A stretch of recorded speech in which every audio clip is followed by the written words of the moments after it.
Bonjour, je m'appelle Fadli, j'ai 36 ans et je souffre de dermatite atopique depuis ma naissance. Et j'ai décidé de partager avec vous mon vécu et notamment comment faire pour construire et renforcer mon estime de moi. Chose qui n'est pas facile quand on souffre d'une différence physique aussi visible parfois.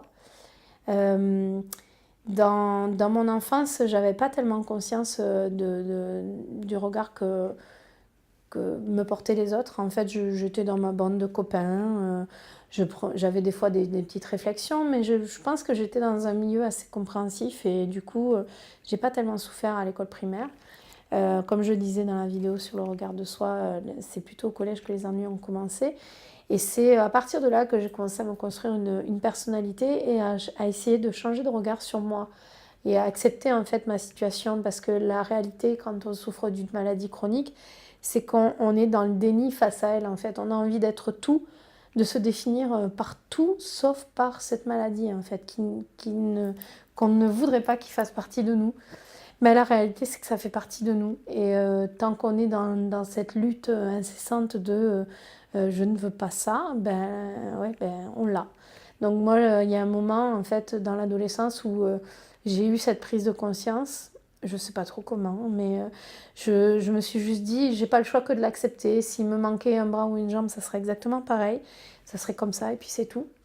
Donc il faut faire avec. Et c'est vrai que les années aidant, à l'entrée au lycée par exemple, je me suis constitué mon entourage, des gens qui me ressemblaient, m'intéressaient. Donc en l'occurrence à l'époque j'étais passionnée et je le suis toujours, de musique et de rock en particulier. Donc je suis allée vers des gens qui avaient ces mêmes affinités, avec qui on a partagé les mêmes loisirs. Et en fait des gens qui m'ont envoyé une image de moi qui me plaisait et qui me permettait d'oublier et de me définir autrement que par cette maladie et cette différence. Et c'est ça qui m'a aidé à construire mon estime de moi. Et à partir de là, à partir du moment où j'ai pris confiance en moi, où je me suis sentie entourée par des amis fidèles, j'ai affirmé ma personnalité. Donc mon eczéma me rendait très visible, mais malgré tout, en seconde, j'étais capable de m'habiller avec des vêtements fluo pour me rendre encore plus visible. De l'air de dire, de toute façon, vous ne voyez que moi, donc autant que je sois extrêmement visible.